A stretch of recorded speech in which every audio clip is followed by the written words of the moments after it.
సమస్యల పరిష్కారమే లక్ష్యంగా రాష్ట్ర ప్రభుత్వం కొత్తగా ప్రవేశపెట్టిన భూభారతి చట్టంపై రైతులు పరిపూర్ణమైన అవగాహన ఏర్పర్చుకోవాలని కలెక్టర్ క్రాంతి వల్లూరు సూచించారు.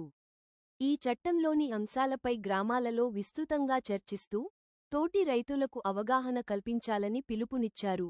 సోమవారం మొగుడుంపల్లి మండలలోని ప్రైవేట్ ఫంక్షన్ హాల్లో భూభారతి చట్టం అవగాహన సదస్సులలో అదనపు కలెక్టర్ మాధురితో కలిసి కలెక్టర్ పాల్గొన్నారు.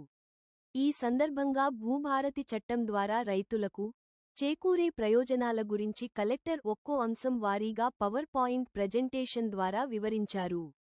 భూ సమస్యలు పరిష్కరించడమే లక్ష్యంగా ప్రభుత్వం రూపొందించిన భూభారతి ఆర్ఓఆర్ చట్టం 2025 జనవరిలో గెజిట్ రూపంలో వచ్చిందని, సమగ్ర అంశాలను పొందుపరుస్తూ ప్రభుత్వం ఏప్రిల్ 14న ఈ చట్టాన్ని ప్రవేశపెట్టిందని కలెక్టర్ వివరించారు.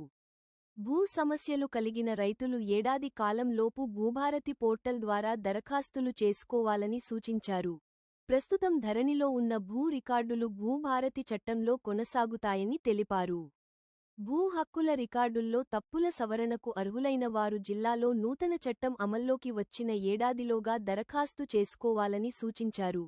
జిల్లా అదనపు కలెక్టర్ మాధురి మాట్లాడుతూ భూభారతి చట్టంపై ఏమైనా సందేహాలు ఉంటే తీర్చడానికి అధికారులు ఎప్పుడూ సిద్ధంగా ఉంటారని అన్నారు. ఈ సదస్సులలో ఆర్డీఓ రామిరెడ్డి, స్థానిక అధికారులు, రైతులు పాల్గొన్నారు. భూ సమస్యల పరిష్కారం కోసం చాలా మటుకు ఈ పరిష్కారం అన్నది జిల్లా కలెక్టర్ లెవెల్లో మరియు సీసీఎల్ లెవెల్లో అయ్యేది. మరి ఇప్పుడు ఈ సమస్య పరిష్కారాలన్నీ కూడా చాలా మటుకు తహసీల్దార్ లెవెల్లో అయ్యే విధంగా అధికారాన్ని వికేంద్రీకరణ చేయడం జరిగింది.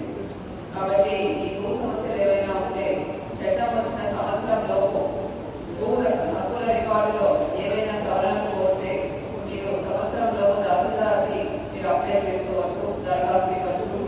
ఆ దరఖాస్తుని తహసీల్దార్ ఎంక్వైరీ చేసి 60 రోజుల లోపల ఒక స్పీకింగ్ ఆర్డర్ అనేది పాస్ చేయడం జరుగుతుంది. సో ఇంతకుముందు ఈ సవరణలన్నీ చేయడానికి చాలా టైం పట్టేది. బట్ ఇప్పుడు కేవలం తహసీల్దార్ కార్యాలయంలోనే ఈ సవరణలు అయ్యే విధంగా కూడా ఈ చట్టాన్ని ఏర్పాటు చేయడం జరిగింది. ఇంకా కొన్ని కోర్టు కేసెస్ రావచ్చు, లేదంటే లోకాయుక్త ఆర్డర్స్ కానీ ఏమైనా ఓఆర్సీ సర్టిఫికేట్స్ ఉండాలి, ఇంప్లిమెంటేషన్, ఇవన్నీ కూడా ఆర్డీఓ లెవెల్లోనే అయ్యే విధంగా ఈ కొత్త చట్టం ఏర్పాటు చేయడం జరుగుతుంది.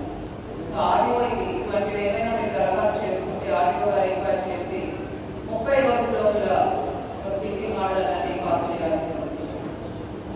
ఈ ఎంక్వైరీస్ అన్నింటిలో కూడా ఎవరైతే రైతులు, కబ్జాదారులు, ఎవరికైతే ఇంట్రెస్ట్ ఉంటుందో ఆ ఇంట్రెస్టెడ్ పార్టీస్ అందరికీ కూడా నోటీస్ ఇచ్చి వారిని హియరింగ్ కండక్ట్ చేసి ఇద్దరి నుంచి కూడా ఎవిడెన్స్ కలెక్ట్ చేసి మరి ఎంక్వైరీ అనేది పూర్తి చేయాల్సి ఉంటుంది.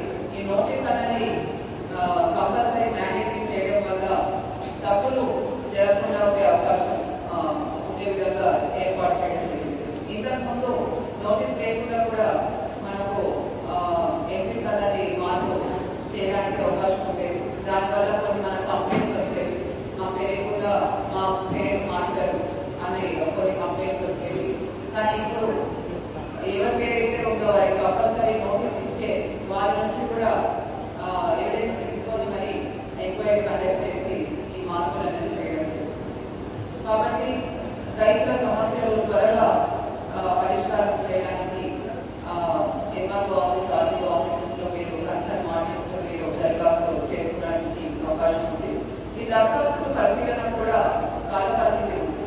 ఇంతకుముందు మన కంప్లైంట్స్ వచ్చే సంవత్సరం 2 సంవత్సరాల నుంచి కూడా మా సమస్య పెండింగ్లో ఉంది అని. కాబట్టి ఇప్పుడు ప్రతి మార్కెట్కి కూడా ఒక టైం లిమిట్ అనేది ఉంది. ఒక పౌతికి ఎవరైనా అప్లై చేసుకుంటే 30 రోజుల లోపల తహసీల్దార్ ఎంక్వైరీ చేసి దాని మీద యాక్షన్ తీసుకోవాల్సి ఉంటుంది. 30 రోజుల లోపల చేయకపోతే అది ఆటో సక్సెషన్, ఏదైతే దరఖాస్తుదారు పెట్టిన సక్సెషన్ అమల్లోకి వచ్చేస్తుంది. సో ఈ విధంగా కాలపరిమితి ఏర్పాటు చేయడం వల్ల నిర్ణీత సమస్యలు అనేవి పరిష్కారం అవుతాయి.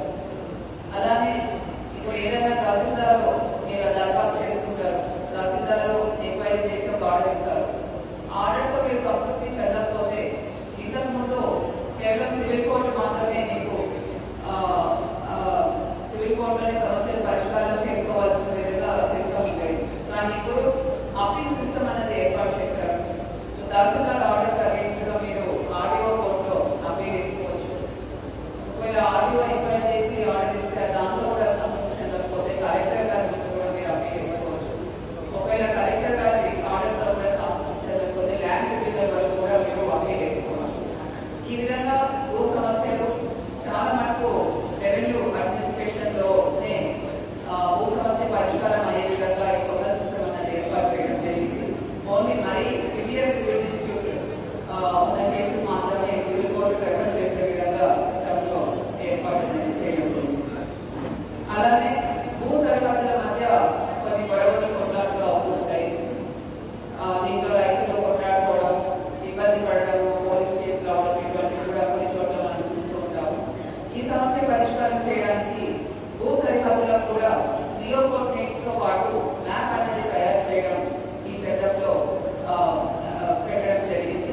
దీంట్లో ఏంటంటే మీకు ఏదైతే భూ పార్సల్ ఉందో అంటే 3 ఎకరాలు 5 ఎకరాలు భూమి ఏదైతే మీకు ఉందో దానికి మనము ఫీల్డ్ లెవెల్లో జియో కోఆర్డినేట్స్ క్యాప్చర్ చేసి జియో కోఆర్డినేట్స్ ఉన్న మ్యాప్ ని పట్టదారు పాస్బుక్ లో పెట్టడం జరుగుతుంది. దీనివల్ల ఏంటంటే రైతు భూమి ఎక్కడ ఉంది అని క్లారిటీగా అందరికీ కూడా తెలుస్తుంది. పక్కన ఉన్న రైతుల్లో ఈ గొడవలు అనేవి తగ్గుతాయి.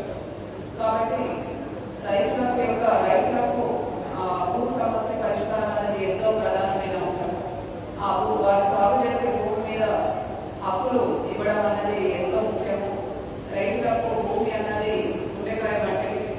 వారికి భూమి మీద హక్కులు పూర్తిగా ఉన్నప్పుడే వారు